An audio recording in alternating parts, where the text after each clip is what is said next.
Hello and welcome to the show. I'm taking today's recording at my desk, and hopefully we're not going to have too many interruptions today. Now, this is your first time of listening to the podcast. The goal of this podcast is business education. So, if you get any value from it by the time you're done, please share, promote, and talk about the podcast so that your friends and family members in Nigeria and abroad can benefit from the questions that we tackle. They can do that by subscribing on Spotify, YouTube, Apple, or any player of their choice. And if you have any sales and marketing questions, then bring them to me. You can call, you can SMS, you can WhatsApp me on 080-6466-2140. And some of you have been reaching out asking for finances, funds, financial help. And unfortunately, that is not the kind of service that I provide. I'm not a bank and I'm not a charity. But I'll try and make a list of those kinds of organizations so that those of you who are in dire straits who reach out, I should be able to send you someplace else. But just to let you know, the reason why my phone number is here is not because I'm giving out alms, I'm not giving out charity, I'm not an NGO. So if you have sales and marketing questions, you have a business, the business has some genuine problems that you need some help with, reach out to me. Let's see how we can make things happen. Now, speaking of finance, since in yesterday's episode, we looked at different opportunities that are available for people who want to start businesses in pharmacy or grow a chemist business, that sort of thing. I mentioned something about Islamic banking or non-interest financing. So I just want to talk a little bit more about that today, because also on the radio show, there are people who call in and say, that non-Islamic thing, can you give me some more information? So that's what we're going to do briefly today. Now, normally in the past, I would call the name of banks, and I think yesterday I said Sterling Bank has non-interest financing and Islamic finance. They have a department of the bank, or they offer those kinds of products, and then Taj Bank and then things like that. But going forward, I'm not going to be calling specific bank names anymore. I don't want to give the impression that I am advertising for some banks, or that I am affiliated with some banks, or that I am promoting some banks to the detriment of others. So from now on, I will not be making any recommendations. I don't want to seem to be partial. I don't want to show any preference. I don't want to give free advertising. And I don't want to exercise undue influence, because there are some of you who take what I say pretty seriously. So I don't want you guys to just run off to Sterling and Taj, assuming that that's where the best options are, even though there are other options available in other banks. So the solution, just in case you are curious, is use Google and use ChatGPT. And here are some key terms that you can use. You can search Nigerian banks, you can search non-interest banking, you can search Islamic banking, you can also search low-interest banking, and you will see a bunch of options come up, and then start doing your research from there. So just run this Google search, use Gemini, use ChatGPT, use whatever it is you like to do, and then see what comes up. But I will mention this though, not all businesses can take advantage of non-interest financing or Islamic finance. The reason why I'm mentioning that is because I mentioned in the last episode, and I mentioned in older episodes, that you don't have to be a Muslim to take advantage of this kind of financing. The reason why I bring this up is because sometimes when I'm on the air, on the radio show, and somebody calls, they say, I'm Pentecostal, I'm this, blah, blah, blah, can I take advantage of that kind of financing? And, excuse me, you don't have to be a Muslim to take advantage of that kind of finance. So, but however, since the businesses that they finance are determined by Sharia law or by Islamic ethical preferences, there are certain kinds of businesses that non-interest financing or Islamic finance products, will not work with. So that's what we're going to explore today. So the first one, non-interest financing. Obviously, they are not going to invest in any business that itself charges interest. So if you do POS, I'm not sure, but I'm guessing POS business, they will not cover. Banking business, they will not cover. Money lending, they will not cover. They will not work with money lending, because that's just the state of Islamic jurisprudence at the moment, that interest is bad, They will not charge interest. So they are not going to work with any business that is charging interest.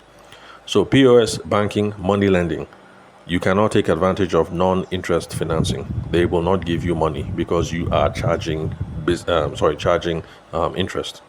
Then there are some businesses that are there are certain things that are haram, and of course, well, at least those of us living in Nigeria, we know that haram means forbidden.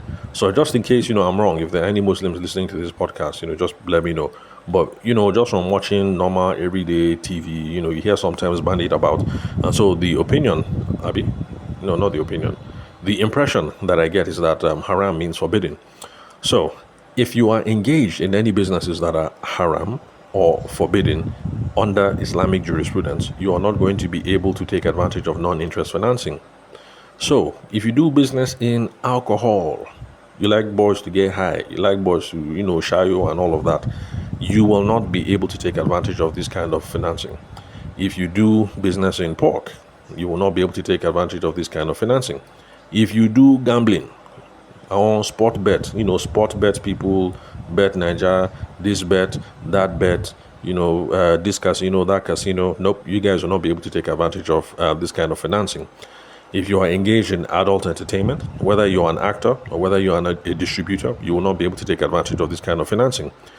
If you have one of those, gentlemen establishments in Abuja or in Lagos, where ladies come and dance and you understand, you will not be able to take advantage of this kind of financing.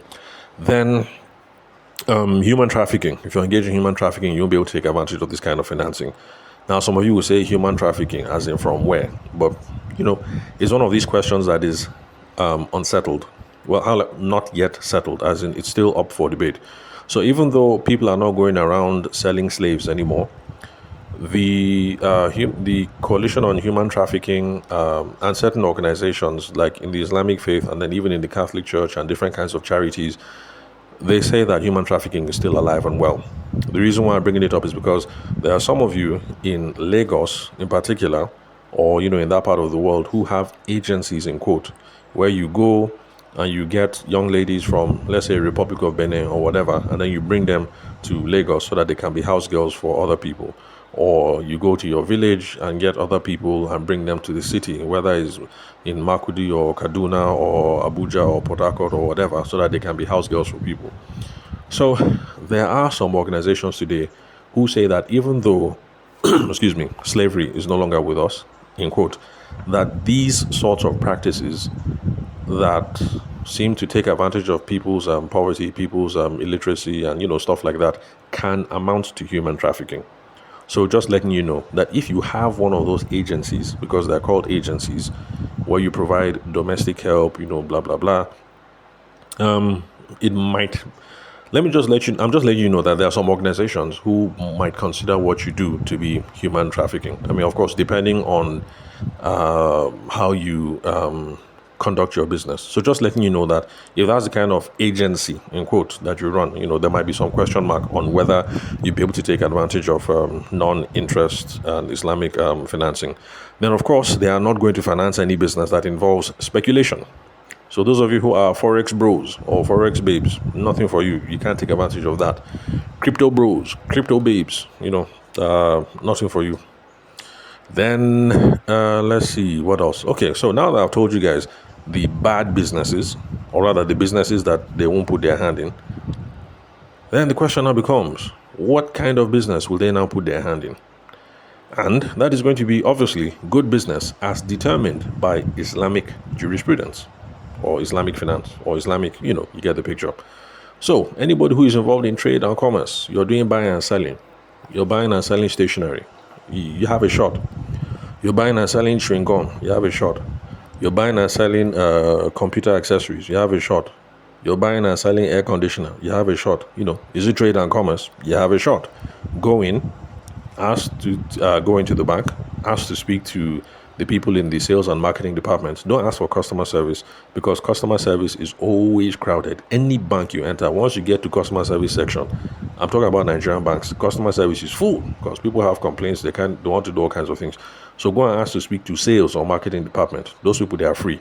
they have time and they're looking for who to talk to, they will be glad to talk to you to talk about the different products that they have for Islamic finance and how we can apply it to your business. So, are you a trader? You're engaged in commerce, you're selling rice, you're selling TV, you're selling solar panels, you're selling anything, just you're selling tractor, go and talk to them. Then, if you're on the manufacturing business, they will get involved in that. Let's see what else. Agriculture business. I was surprised. There actually was a caller to the show who told me about agriculture. I did some research and I've seen that some of the banks have agricultural finance as well. So you're involved in agriculture, then yeah, they will get involved in that. Real estate, leasing. Leasing is when you're lending or borrowing something. Textile and fashion, education and healthcare. Lots of businesses. But what I would just say is, if you did not hear your business on this haram list, on the forbidden list, I think you stand a chance. Just go ahead. And remember, when you get to the bank, don't go to customer service. I'm telling you now, customer service, you will queue and queue and queue. You waste your time. Ask to speak to somebody in sales or marketing department. Somebody will come and see you, sharp, 3 minutes, 5 minutes, they'll come and see you, and you have a very fruitful conversation because they have these products. They're looking for customers and they're looking for who to talk to. So, that's it. Now, please remember, even though I have mentioned Taj Bank and Sterling Bank in the past, I am not recommending them. I am not affiliated to them. And I am not giving them as preferential options. To be honest, the only reason why I remember Taj is because I drive past Taj at least once a week. That's why I remember them. They stick in my head. And the reason why I remember Sterling Bank is because in my wedding photography days, when I wanted to take advantage of non-interest financing, I went into the bank.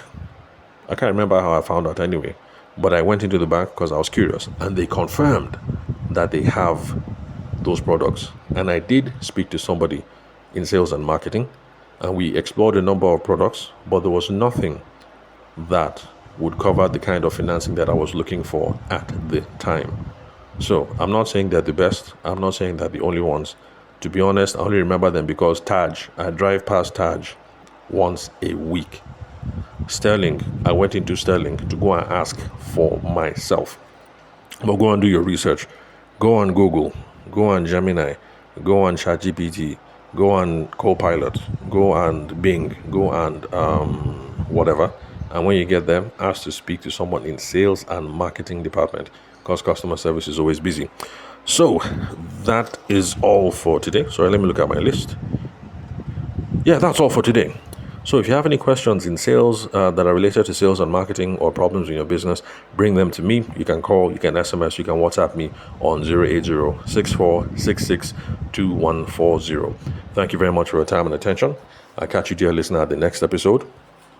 And one more time, please, if you are having financial woes, financial troubles, I understand. And to be honest, I feel bad for you. And, you are in my prayers for those of you who are going through very tough times. But I am not an NGO. I do not run a charity. I will chat with you and I will talk with you. I'll help you solve some of your business problems. But I am doing this for profit. Of course, I'm willing to help a couple of people because I want to pay things forward. But if your major problem is you're working as a driver, your income is not enough, you don't know what else to do, you're a hard worker, but you need help, I cannot help you. That is not what I do. But I will start compiling a list so that for those people who still reach out, I'll be able to say, call this organization, call this organization, call this organization. But for you now, the person who is listening right now, you're in a very tough spot. You have just finished your nursing degree. You cannot get a nursing job. You do not know what else to do. I can't help you. That is not my area of specialty. I did not study that. I have no skills in that. I do not research that. I don't have any contacts in that field.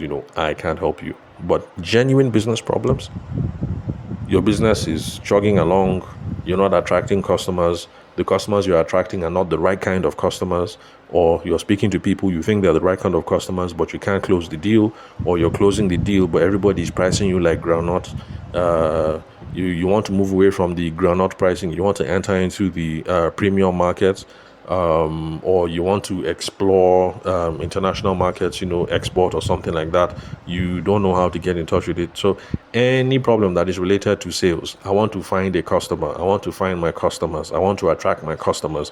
I want to build relationships with my customers. I want to flow with my customers. I want people to like me. I want my bank account to swell. Those kinds of problems. Yeah, hit me up and I'll do my best. I'll see how I can help. So thank you very much for your time and attention. I'll catch you, dear listener, at the next episode.